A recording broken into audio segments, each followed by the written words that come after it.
All right, folks. Welcome back to Rebel Impact. I am your host, Gray, as always. And today I want to go over some of the Way of the Force spoilers that we've gotten from April and May in 2018. I know it has been like 3 or 4 weeks, something like that, since I did a video. I have been so busy in real life, and I know that Worlds was going on. So I figured, I could take a little break because no one's going to be watching. They're going to be focused on Worlds, and I wasn't able to go to Worlds this year due to a lot of previous obligations. Hopefully, I'll be able to go next year. Hopefully, I'm still in it, and I'll have that desire to fly out to wherever the game's going to be and compete. I would really love to compete because I do like to compete. I am also dealing with sickness. I've been sick since Tuesday, and it's now Sunday. But I'm on the tail end of the cold, and I feel like I can breathe out of both nostrils for the most part.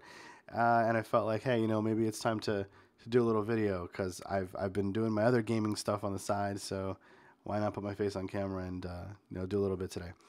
So the spoilers we're going to go over today are everything from Cassian that got spoiled in the magazine all the way down to the most recent Chance Cube spoilers that we saw. If there's any more spoilers this month, unfortunately they won't make it into this video, but maybe I'll do a video next week or the week after covering that stuff. And I do have another video for you on the impact of legacies now that we've seen Worlds pass by and we've seen all the great cards that came out of that set.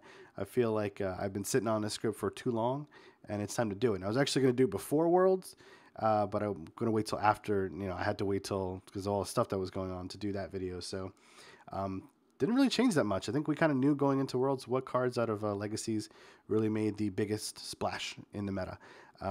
So let's just jump right into the spoilers here. We're not going to do any cutaways or anything. Just going to go right on through, okay? All right, so first up, we've got Cassian. And as a mill player, I really like Cassian because he's bringing some double discard sides, 2 discard sides to hero for the first time. Really, I think ever. I don't know if there's ever been a double discard side on the hero side. Maybe there has been, but nothing like him. And he's 10-14 for 10 hit points. Would have loved 11, but hey, what you take what you can get. I think they're starting to look at this this HP to point ratio, which I'm going to talk about in my next video, really, really carefully. So a 10-14, like Akbar or Mon Mothma, like around that, I know one of them's 11-14. They were considered like 9 hit points back in the day, Now we're looking at a solid 10, we're looking at 10. Some of these characters even maybe hitting 11, so I like that a lot. So it's showing the direction that the game is going. But he's got a Jin looking die from Spirit of Rebellion. He doesn't have a 2 discard, but he got that 1/2 guns, discard resource, and a blank, which is like pretty vanilla, you might say. But you know what? He also has this ability that every time you resolve his die, he's doing an additional indirect damage that you're forcing your opponent to apply. Or you can discard the top of a deck of that opponent's deck. So a deck. So it could even be your deck if you really wanted it to. But so naturally, he is in this sort of, I guess, what we're going to talk about later, these tribal decks where there's these themes around characters that would coexist with each other in the universe, right? And Cassian fits right alongside those Jetta Partisans. He wants to do that 1 indirect damage when he resolves his die. Maybe he's resolving an indirect, or rather a discard die. He's resolving a discard die, and you're doing the indirect, and you're actually shaving 2 off if you got 2 Partisans available. Or maybe, you already did the Partisan proc that turn, and you want to just say, hey, you know what? We're just going to discard another card off your deck while I'm also discarding a card from your hand. So you can do some combination of discard and 2 mil off the deck, or 3 mil off the deck, in a discard, something like that. So he's got some potential. And my worry with him is people are going to try to fit him in a mono yellow. And mono yellow is, in hero right now, yellow is pretty strong. But we don't know what's coming in terms of blue removal. Or the pressure that blue is going to put on, or red is going to put on, or villain in general is going to put on, or the other color is going to get better. Because we've only got 1 set so far in Legacies, or the trilogy's block, right, with Legacies. So whatever comes next could tip the balance in one way or the other, right? There's another 160 cards coming out, and then after that, another 160 cards, right? We're really early, so I would hesitate to run them in yellow, unless yellow stays a really, really strong color, in mono yellow, because, let's face it, easy pickings is good. It's probably the best card in the set. Into the Garbage Chute is great to use on those Partisans. Before removal cards, that's great, but is it going to get you far enough in the game with the other things going on to be able to power through with a mill deck in that particular That particular setup. Is Cassian and a partisan going to be enough? If you lose one of those to finish, or if you lose Cassian, is he going to be good enough to finish? Are you going to be good enough to finish 2 partisans? Always the thoughts going on with something like Mill. But as far as a damage deck, he could be a decent character. I mean, for 10 points, 1 die, a 1/2 gun, he kind of feels like a non-unique character at that point, with this die on him. But the 2 discard is good for putting pressure on. And I think running him at elite is probably well worth it in most of the decks you're gonna concoct with this guy. So the next card was the Dark Saber, and this one was spoiled on the during the World stream, and I'm just not really impressed by it. Again, 4 cost upgrades are really hard to get on the board. I know this one has redeploy, thankfully, right? For some reason, Sabers are every one of them has redeploy. Apparently, you can't pick up most other weapons other than Sabers for whatever reason. And its ability where if you resolve this die, if its values increased by 1 if it's a character of 15 or more points, or 2 increased by 2 if it's a character that's 20 or more points. That seems okay, actually. I mean, so for 4, you're like, it's all right. But again, you got to find deck space for this thing. And there's a lot of good stuff in Standard that is going to probably push a Dark Saber out. Maybe you run this as a 1-of. You're looking at this card kind of replacing the Vibro Cutlass spot in a few of the decks that are actually running that, and they're all Hondo decks. Hondo is going to be a 15-point character elite, so you're going to increase this die by 1. Then you're just kind of back to what a Vibro Cutlass is. But again, this does have redeploy. It does have really good size, and it never misses, which is really good. So on Hondo, maybe it's really good. I don't know what other characters you might put this on. People are thinking, Bo-Katan, this is a good card for her. I think there's a card later on that we're going to talk about, which is also really good for her. The Dark Saber, though, I don't know. In trilogies, it may be a weapon that gets put in a deck because, like, hey, maybe there's not a lot of great weapons that we want to throw in here, alongside the Vibro Cutlass. So let's throw in a Dark Saber because it's unique. Maybe we don't want 2 of them. Maybe it becomes almost like an Obi Saber kind of concept. I don't know. I'm just riffing on this thing, but the more I look at it, the more I'm kind of like, I'm not really impressed, by it. I know it on a 15-point, it's looking at, you're looking at that. It says 3/4, 3 focus, 2 discard, 2 shield, 2 resource. That is a solid die. I mean, you're talking like that is a vehicle die, right? In a 4-cost upgrade with redeploy, so it stays out. That's pretty good. It sounds pretty good. I just getting it on the board. That's going to be kind of the struggle with it, I think. Like any upgrades that cost this much. Next up is another guy we had spoiled on the World stream along with his Starfighter, which is next, is Platoon. So Platoon, I think, works better in the deck with the 2 partisans than Cassian does. I've been looking at this one for a while, too, and thinking to myself, wow, right away, with the non-unique ability stacking, you're going to proc 3 cards off a deck for doing 1 indirect damage. So if you can, well, he's going to do 2 himself plus the 2 from the partisans, right? Because it says they stacked. So he's going to mill 4. So if you're talking about explosive tactics or something like that, I know this is a card no one uses, but I've been looking at in a deck to try to work with partisans thinking, if they're playing a vehicle deck and an explosive tactic, the top card off their deck, and it's a vehicle for like 3 or 4, that's going to do, a decent amount of indirect damage, and it's going to mill cards off their deck as well, and it's going to proc the partisans. So Platoon enabling 4 with 2 partisans, that seems really sickly insane to me.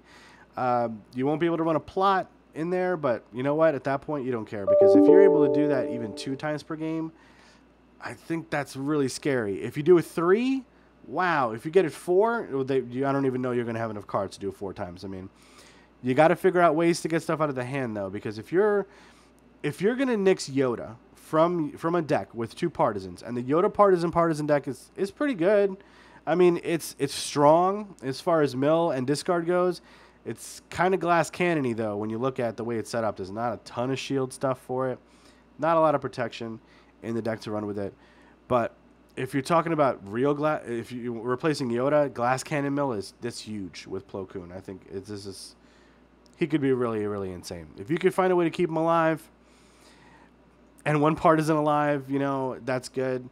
I think it also causes the targeting issue as well, because most players want to kill the yellow in getting the mill matchup, but you got 2 partisans, so maybe you go after Plo because he's going to have the discard from your deck down, but he's got 10 hit points.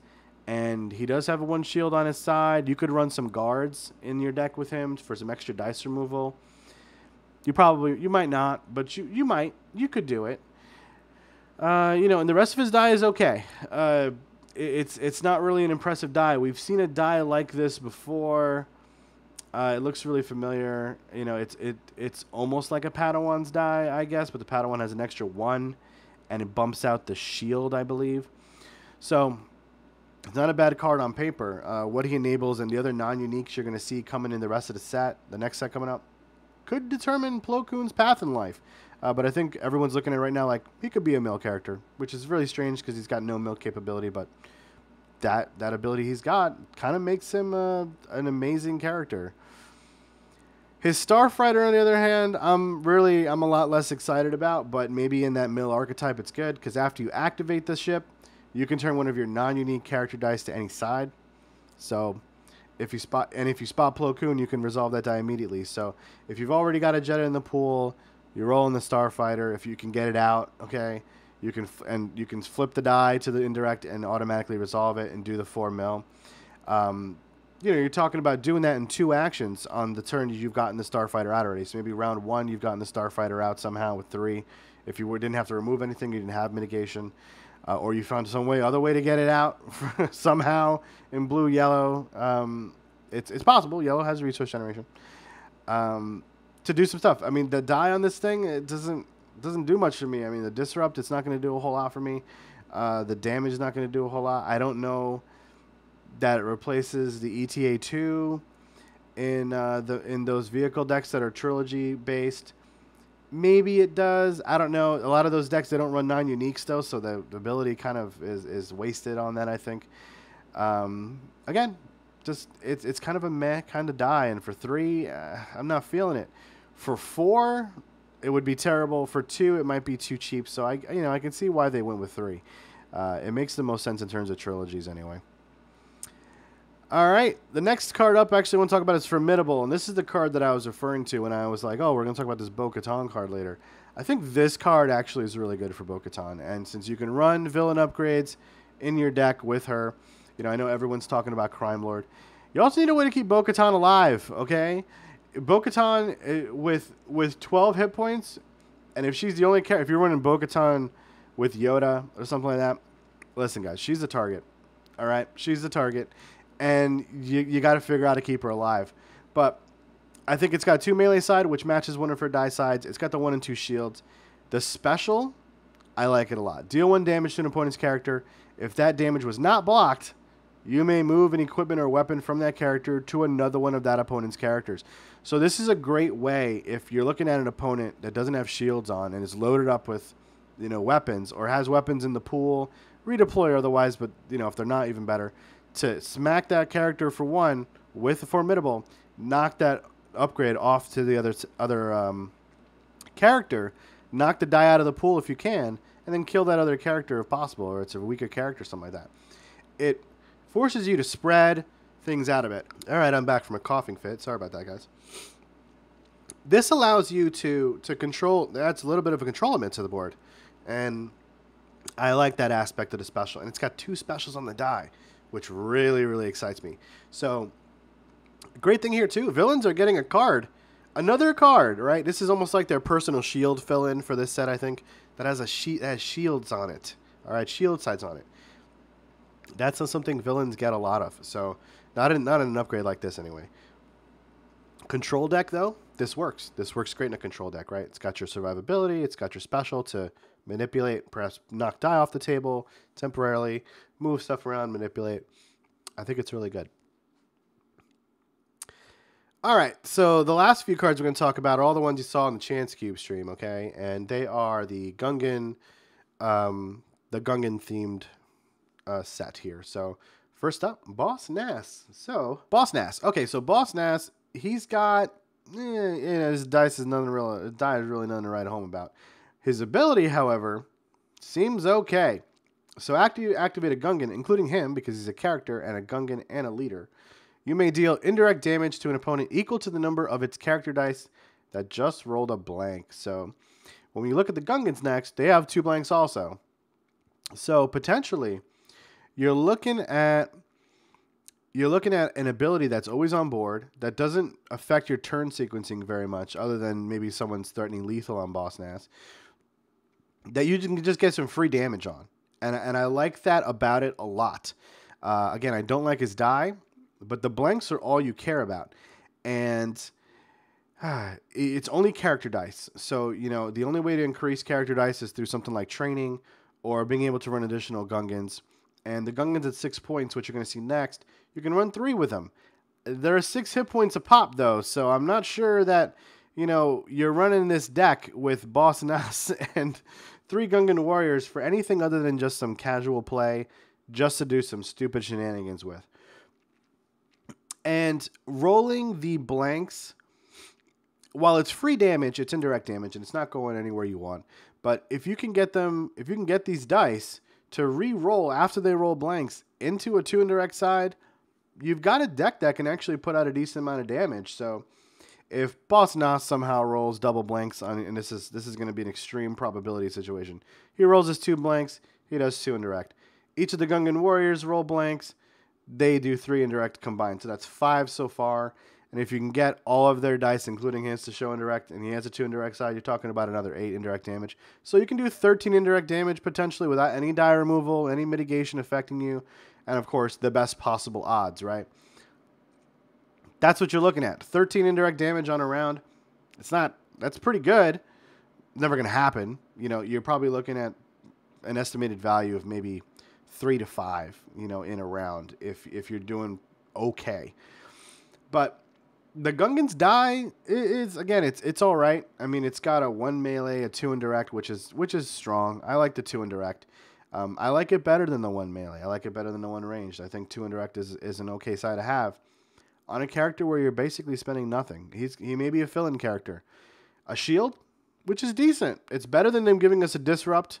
Okay, maybe not as good as giving us a focus, but it's pretty good.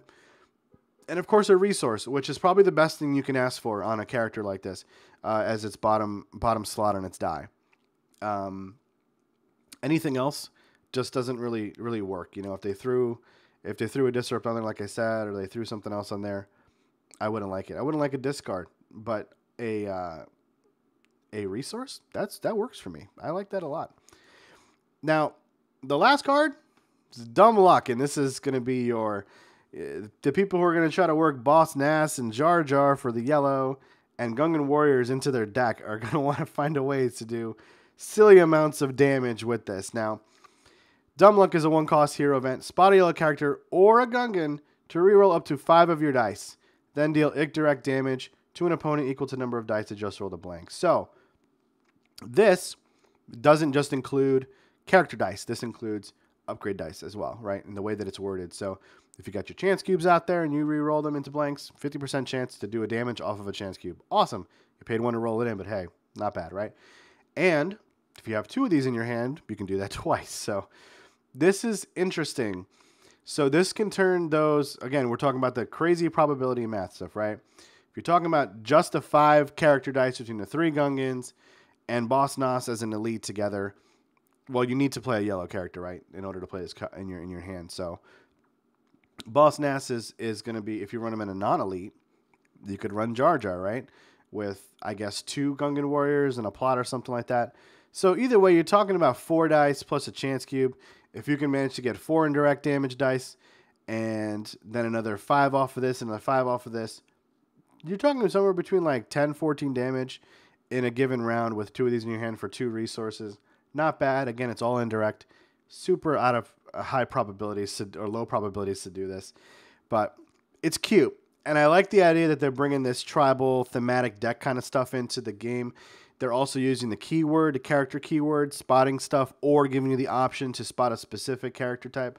I think that's really what, you know, is the conversation should be about, because the set coming might have a lot more of that stuff.